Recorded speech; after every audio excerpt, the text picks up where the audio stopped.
말씀 시편 34편 1절에서 4절입니다. 다 함께 봉독합니다. 내가 여호와를 항상 송축하며 내 입술로 항상 주를 찬양하리이다. 내 영혼이 여호와를 자랑하리니 공고한 자들이 이를 듣고 기뻐하리로다. 나와 함께 여호와를 광대하시다 하며 함께 그의 이름을 높이세. 내가 여호와께 간구하며 내게 응답하시고 내 모든 두려움에서 나를 건지셨도다. 아멘. 추석은 우리나라 그 설날과 쌍벽을 이루는 한국 고유의 명절입니다. 우리 한국에서 예배하시는 우리 헤브론 교회 성도 여러분들 추석 연휴 잘 보내고 계신지 모르겠습니다. 필리핀은 뭐 연휴가 없어서 그냥 일상을 보내고 있지만 한국에 계신 분들이만큼 좀 좋은 시간들 보내시기를 바랍니다. 추석과 비슷한 개념으로 교회가 지키는 절기는 오늘 우리가 함께 드리는 추수감사주일입니다. 원래는 한국에서는 11월 셋째 주가 추수감사주일이에요. 이것은 이제 미국 선교사들이 초창기에 복음을 전하면서 우리 한국 교회에 미친 영향입니다. 그런데 우리 교회가 11월 셋째 주가 아니라 추석날 맞춰서 추수감사주일을 지내는 이유는 11월 셋째 주가 절기상 좀 추워지는 날이잖아요. 그죠? 네. 그래서 원래 이 추수감사주일의 목적에 맞지 않고 더군다나 이 추수감사주일은 미국에서 전래된 절기이고 성경에는 없는 절기예요. 뭐 잘 아시는 대로 초창기 미국 이주민들이 1621년이죠. 인디언의 도움을 받아가지고 곡식을 수확하고 첫 감사를 드렸던 것을 기념을 하고 조지 워싱턴 대통령이 자기 교회 다니는 교회에서 우리가 추수감사주일 예배를 드려야 된다 선포를 하고 링컨 대통령 때 이게 공휴일로 정해졌거든. 근데 그런 미국의 어떤 절기와 전통을 한국에 복음을 전하러 온 선교사들이 이제 한국 교회를 세우면서 전해준 것이 추수감사주일이 된 거예요. 그러니까 이제 절기상 우리랑 잘 맞지가 않죠. 그래서 한국 교회도 뭐 우리 교회뿐만 아니라 추석을 전후해서 추수감사주일 예배 드리는 교회가 상당히 많아요. 네. 그리고 추석과 유사한 성경의 절기도 있죠. 초막절이라고 합니다. 유대역으로는 7월 15일부터 23일까지 7일간 지나는 절기인데 양력으로 따지면 이게 언제냐면 9월 말이나 10월 말 정도 됩니다. 그러니까 오히려 추수감사주일보다는 이 초막절이 지금 우리가 지키는 추석과 거의 맞다. 왜 음력을 사용하기 때문에 그래요. 이 초막절 7일 동안 초막에서 혹은 장막에서 이 텐트를 치고 명절을 보낸다고 해서 초막절 혹은 장막절 이렇게 부르기도 하고 곡식을 거둬가지고 저장한다라고 해서 수장절이다 이렇게 부르기도 합니다. 우리의 추석, 미국의 추수감사주일 그리고 성경의 초막절이 이렇게 조금 미묘하게 좀 차이가 있어요. 기간도 그렇고 뭐 여러 가지로. 하지만 이 세 가지의 절기가 우리에게 주는 공통된 주제가 있죠. 그것은 감사입니다. 더도 말고 덜도 말고 한가위만 같아라 뭐 이런 말이 있습니다. 이런 말이 있을 정도로 추석은 수확의 기쁨이 그렇게 넘치는 절기이고 그리고 많은 풍요로움이 있는 그런 절기입니다. 그런데 요즘은 세상이 도시화가 돼가지고 수확의 기쁨이나 혹은 감사보다는 오랜만에 흩어져 있는 가족들 얼굴 한번 보는 날로 더 의미가 있는 절기가 아닌가 그렇게 생각됩니다.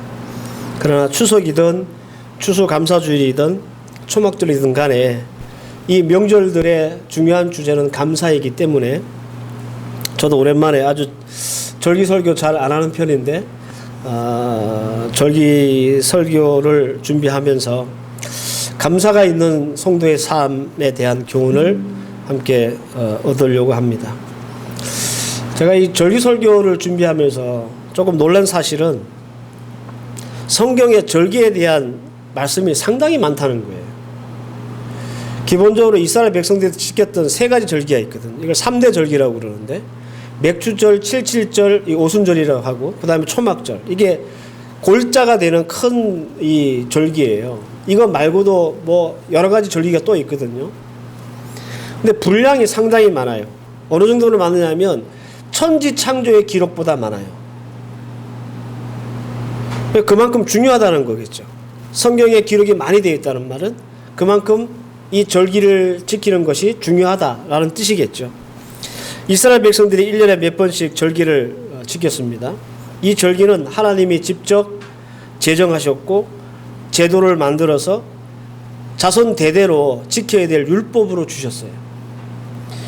민수기 29장 19절 말씀을 보면 일곱째 달 15째 날에는 너희가 성회로 모일 것이요 아무 일도 하지 말 것이며 이래 동안 여호와 앞에서 절기를 지킬 것이다. 이렇게 말합니다. 7월 15일 일곱째 달 15째 날 초막절 절기에 대한 규례예요. 정확하게 몇 월 며칠에 절기를 지키라라고 우리 하나님이 정해주셨죠. 날짜만 정해주신 것이 아닙니다. 절기를 지킬 때마다 하나님께 드려야 될 제사의 종류, 그리고 그 제사를 드릴 때 하나님 앞에 드려야 될 예물의 종류까지, 수량까지 정해놓으셨어요. 민수기 29장 13절 말씀을 보면 너희 번제로 여호와께 향기로운 화제를 드리되 수송아지 13마리와 순양 2마리와 1년 된 순양 14마리를 다 흠없는 것으로 드릴 것이며 이렇게 말합니다.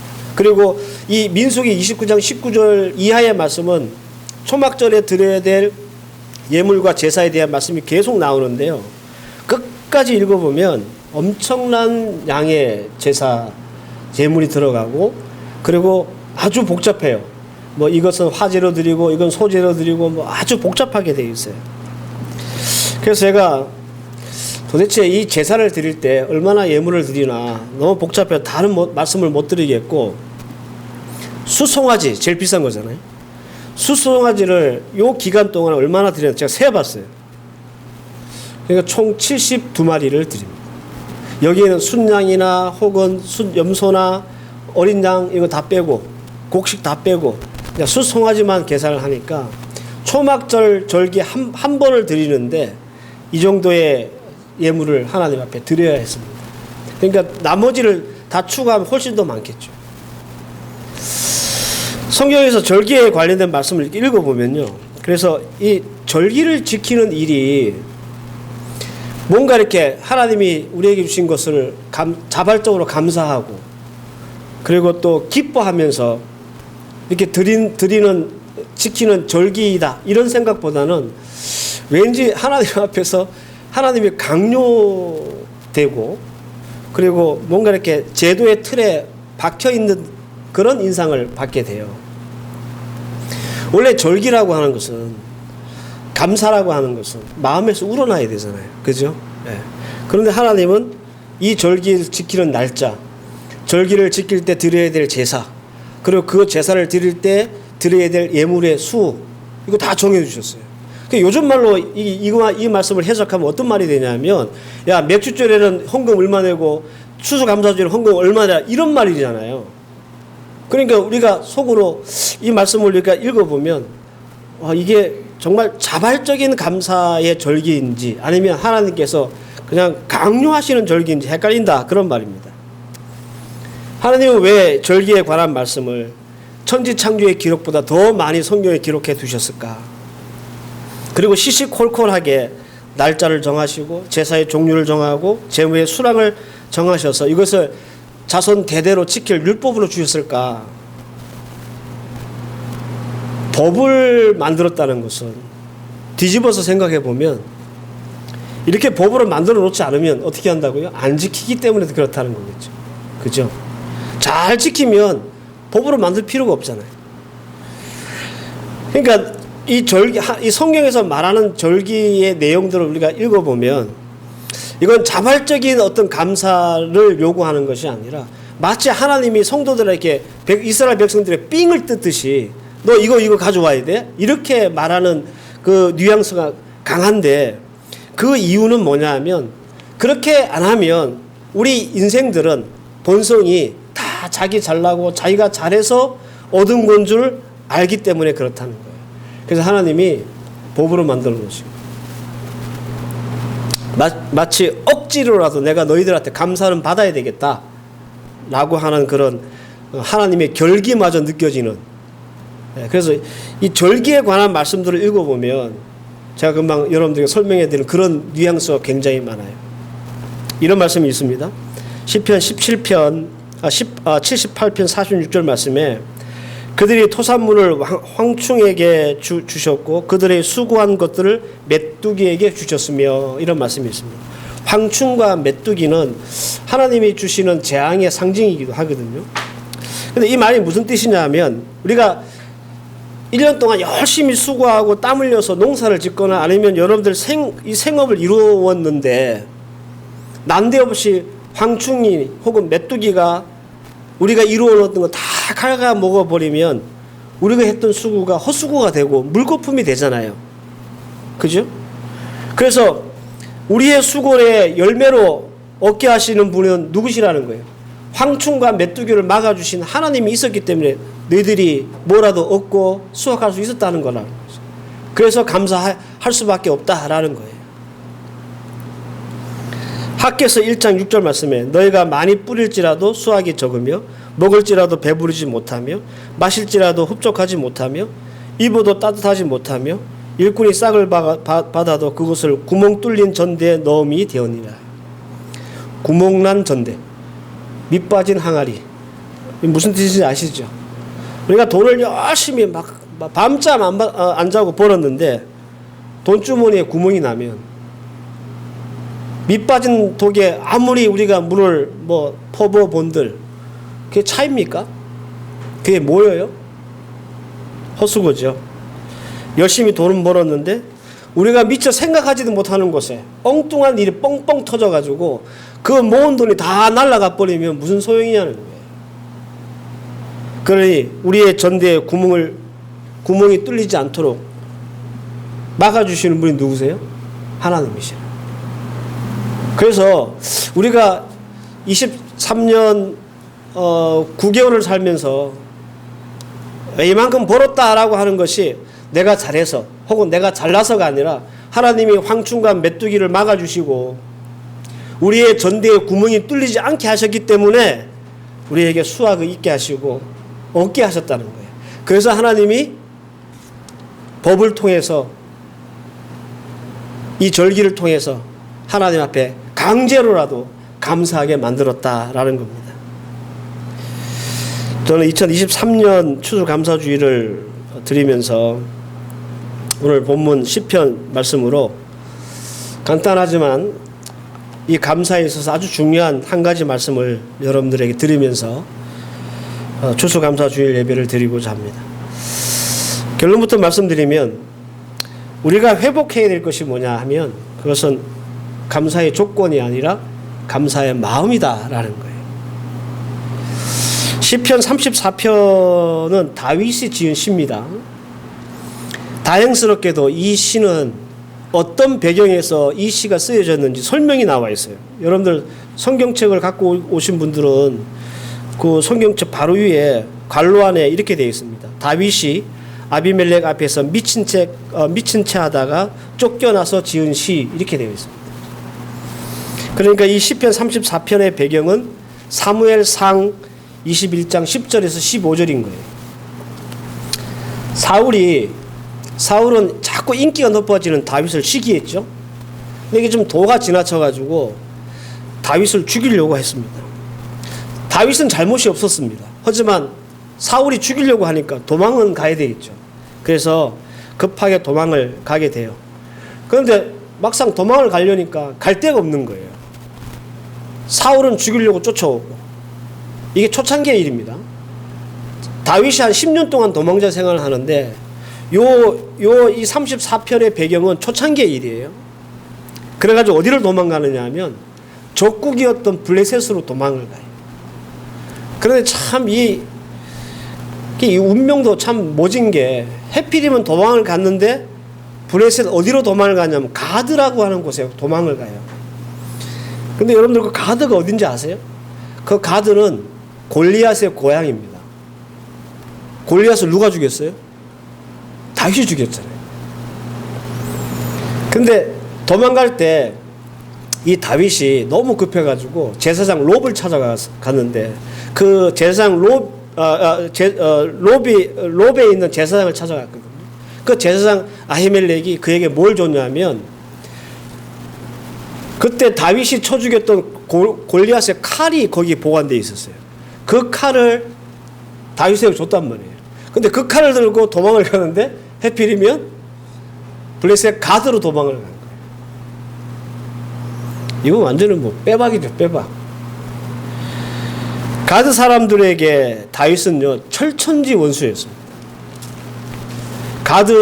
가드라고 하는 동네에서 가장 유명한 장군이었던 골리앗을 조그만 애 다윗이 죽였기 때문에 다윗 그러면 막 이를 바득바득 가는 거죠. 근데 해필이면 다윗이 도망을 갔는데 가드로 도망을 갔고 해필이면 거기에 자기가 죽였던 골리앗의 칼을 가지고 간 거예요. 여우를 피하려다가 호랑이를 만난 꼴. 블레셋 사람들이 다윗이라는 걸 확인하면 그 사람들이 다윗을 가만히 두겠습니까? 그죠? 사무엘상 21장 11절에 13절을 말씀을 보면 다윗도 엄청난 공포를 느꼈던 것 같아요. 가로되 사울이 죽인 자는 천천히요 다윗은 만만이로다 하지 아니하였나이까 한지라. 다윗이 이 말을 그 마음에 두고 가드 왕 아기스를 심히 두려워하여 그 앞에서 그의 행동을 변하여 미친 채 하고 대문짝을 긁적거리며 침을 수염에 흘리매. 얼마나 다윗이 쫄았는지. 이대로 있다가는 죽겠다 싶으니까 갑자기 미친놈 행세를 한 거죠.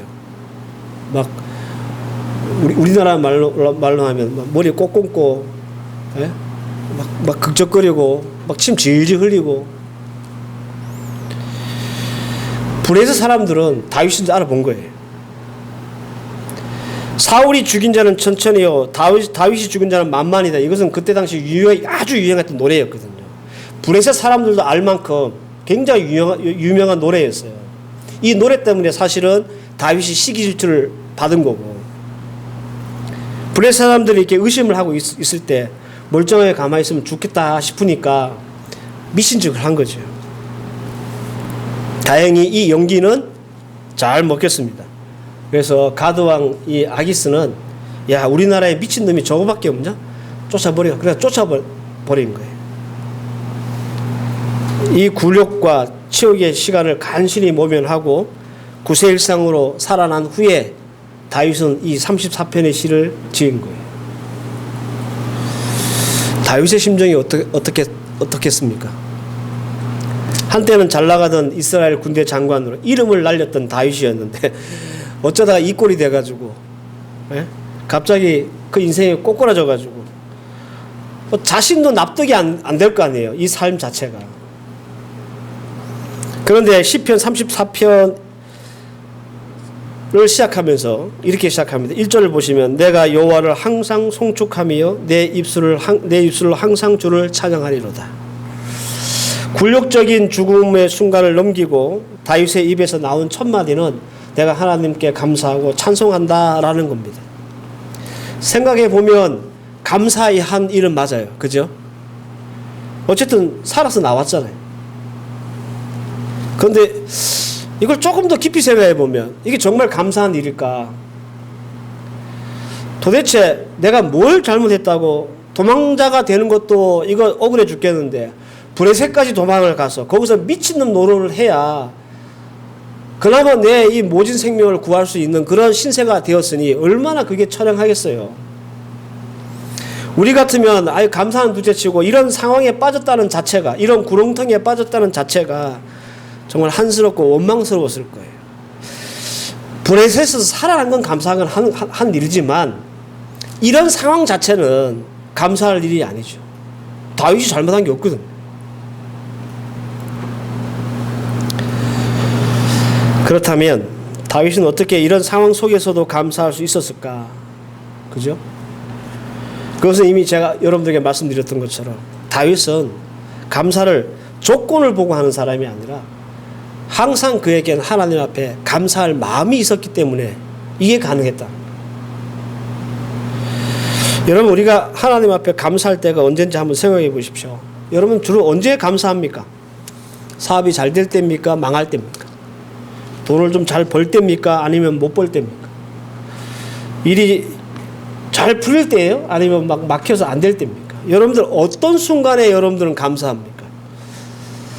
잘 풀리고 잘 될 때 하나님 앞에 감사하는 것만으로도 저는 상당히 믿음 좋은 성도라고 생각하는 사람이거든요.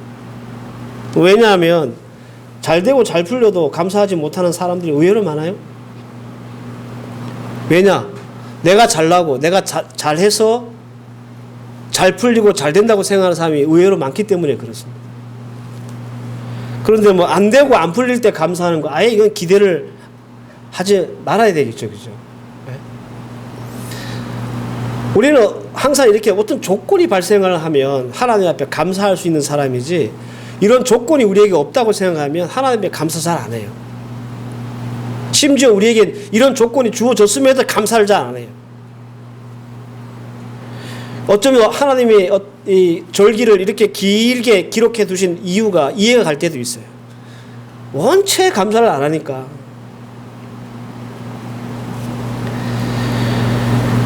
우리는 조건이 뭐냐? 내게 좋은 일이냐 나쁜 일이냐, 혹은 내가 원하는 일이냐 안 하는 원하는 일이든지 안 하는 원하이든지, 이 둘 중에 하나를 두고 감사할 것인지 말 것인지를 찾아요. 그래서 우리는 늘 하나님 앞에 그렇게 기도하죠. 하나님, 조건을 좀 좋게 해 주십시오. 이 조건이 회복돼야 우리 감사도 할 수 있으니까. 사실 조건이 회복돼도 감사할지 안 할지는 의문입니다.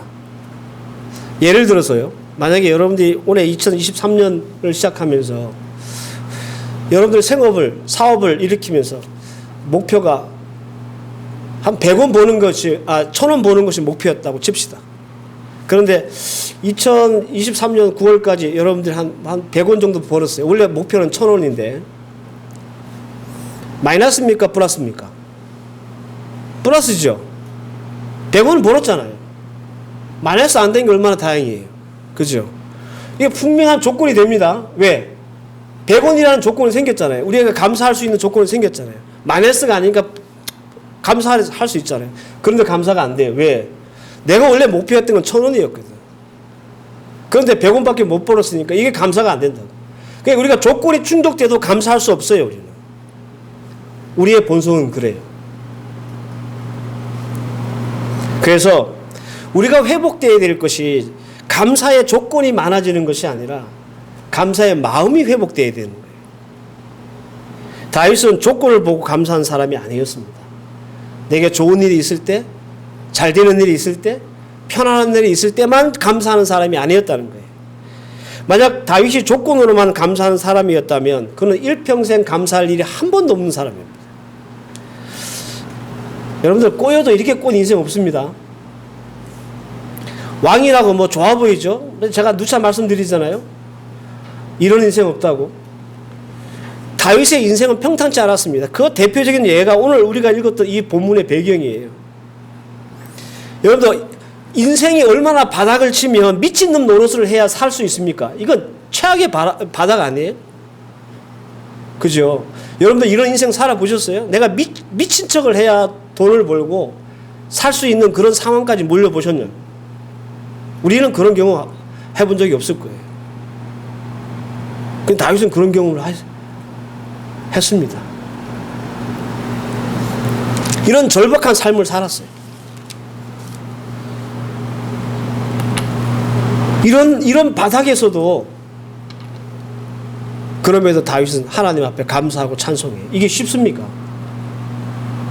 그러니까 다윗이 하나님 앞에 감사한 것은 그가 인생을 살면서 어떤 조건이 맞고 충족되기 때문이 아니었던 거예요. 그에게는 그 조건이나 상황이나 여건이 어떠하든지 간에 늘 하나님 앞에 감사할 마음이 있었던 거죠. 그래서 정말 미친 척을 해야 살아날 수 있는 그 상황 속에서도 다윗은 하나님 앞에 감사했던 거예요.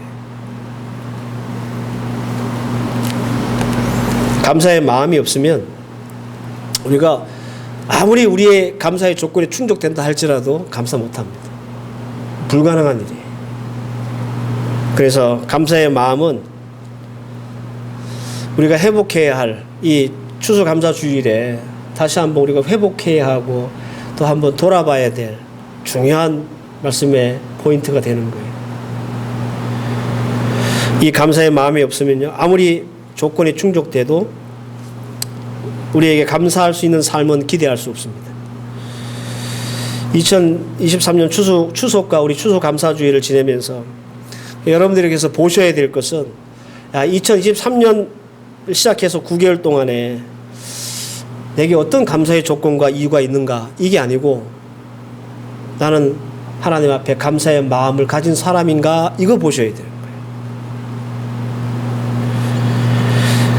감사의 마음이 회복되면요, 사소하고 일상적인 것들이 굉장히 중요하고 그리고 커 보여요. 늘 만나는 사람, 늘 접하는 일, 매주 참석하는 이 교회, 매주마다 듣는 이 말씀, 일상적인 거잖아요. 사소한 거잖아요. 하지만 우리가 감사의 마음이 있으면 이게 소중해지고 이게 커 보이는 거예요. 근데 감사의 마음이 없잖아요. 그러면 이런 것들이 시시해. 아무것도 아닌 것처럼. 그게 커 보이지도 않아요. 감사의 마음이 회복되면 없었던 감사가 생기고 어려움 속에서도 이 다윗처럼 감사할 수 있습니다. 어제 집사람이 오늘 우리 함께 이제 뷔페 먹잖아요. 전 굽는다고 열심히 전을 굽다가 제 핸드폰을 떨어뜨렸어요. 얼마나 감사한지 금이 갔어요. 금이 갔는데 너무 감사하더라고요. 오늘 아침에 봤거든요. 저는 이 사이에 금이 가 있는 거야. 이게 19년도에 산 폰이라서 바꿀 때가 됐다 생각하고 있는데 이게 고장이 안 나가지고 말을 못하고 있었는데 집사람이 떨어뜨려가지고 깨버렸네. 감사의 마음이 있으면 액정이 깨져도 감사하다니까. 내가 어떤 것이 나의 감사의 조건인가를 찾지 말고 나는 그것에 대한 감사의 마음이 있는가를 찾으셔야 해요. 감사의 마음을 회복하면요, 내 삶도 내 신앙도 더 성숙되고 회복돼요. 늘 짜증만 내고 원망하고 불평하는 삶, 여러분들 그 삶은 힘들어요. 근데 사소한 것 하나까지 감사하고 싶고 감사하며 살면 그 인생이 즐겁고요, 믿음도 좋아져요. 믿음도. 그래서 여러분, 우리 믿음이 성장하지 않는다 그러면 여러분 감사 생활부터 해보세요. 그럼 모든 것들이 달라 보여요. 속썩였던 우리 아이들도 착해 보이고, 그래서 하나님 앞에 더 아름답게 보이게 되는 거예요. 사랑하는 우리 성도 여러분, 추석과 우리 추수감사주의를 보내면서 감사에 대한 어떤 이 막연한 말씀을 드리기보다는 여러분들 마음을 한번 들여다보시면 좋겠다 싶은 마음으로 오늘 이 말씀을 전해드렸습니다. 여러분들에게 이 감사의 마음 다시 회복될 수 있기를 바라고, 오늘 다윗의 처지를 한번 생각해 보면서 나는 다윗보다 낫네, 이런 마음 가지시면 충분히 많은 것들로 감사할 수 있는 마음을 회복해 나갈 수 있으리라 믿고, 이 마음이 회복되면요, 내 삶도 더 건강해지고 즐거워지고 내 신앙도 하나님 앞에 더 성숙되고 성장하는 아름다운 결과가 여러분들에게 주어질 것입니다. 모쪼록 오늘 주신 말씀 잘 기억하셔서 앞으로 여러분 생애 중에 여러분들 입술을 통해서 이 감사가 끊어지지 않고 늘 주를 향해서 찬송하고 감사할 수 있는 그런 마음들을 가질 수 있기를 주의 이름으로 축원합니다. 기도하십시다. 하나님, 우리의 삶 가운데 감사의 조건이 없어서 감사하지 못한 것이 아니라 감사할 마음이 없어서 그동안 감사하지 못했습니다.